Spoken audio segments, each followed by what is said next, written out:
যে জায়গায় ওঠার দরকার আমি ওই পর্যন্ত উঠতে পারিনি। কথা বলেন না, আমার ব্যবসা বাণিজ্য করতে দেননি, মিথ্যা মামলা দিয়ে মিথ্যা সাক্ষী দিয়ে আমার ঘরে থাকতে দেননি।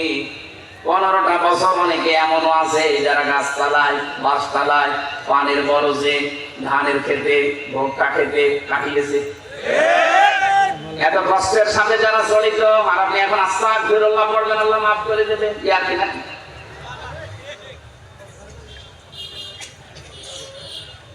আমি শুধু শিক্ষা নেওয়ার জন্য দু একটা জায়গায় এগুলো বলেছি যে আমাকে এই কষ্টটা দেওয়া হয়েছিল রিমান্ডে, মাটির নিচে নিয়ে, জেলখানার কন্ডেন্স সেলে ফাঁসির। অনেক শয়তান এখন শুনছে, বলছে জেল ফেটেছে তাই কি কথা বলা লাগবে। শয়তান তোমার যদি ধরবে টাঙিয়ে রাখবে তখন বুঝতে। কত অসহায় থাকে ওখানে মানুষ জানেন আপনি?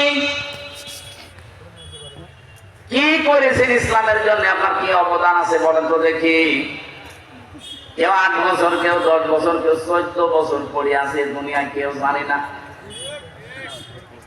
কি কষ্ট স্বীকার করেছে। এক একটা মানুষ একটা দিন যায় মনে হচ্ছে 2 বছরের সমান। কেউ নেই আপনার আশপাশে 24 ঘন্টা এতটুকু জায়গায় তালা মারা বসে থাকবেন, কতটুকু সময় পারবেন বলেন?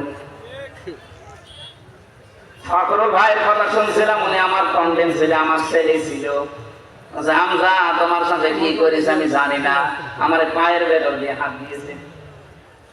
সামনে যে লোহার ব্যারিকেড দেওয়া ছিল ছোট ছোট, ওর সাথে হাত লাগিয়ে তালা লাগিয়ে দিয়েছে।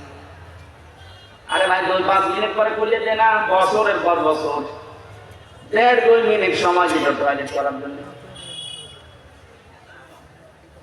সকালে কয়েকটা পচা ছোলা দিয়েছে, তো পচা পারলে কান্না করে ফেলে দেন।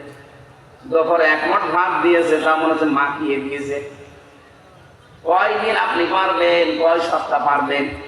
8 বছর, 10 বছর, 14 বছরের লোক পেয়েছি আমি। এত বড় বড় নখ হয়ে গেছে, ওরা দেওয়ালার সাথে খুশিয়ে খুশি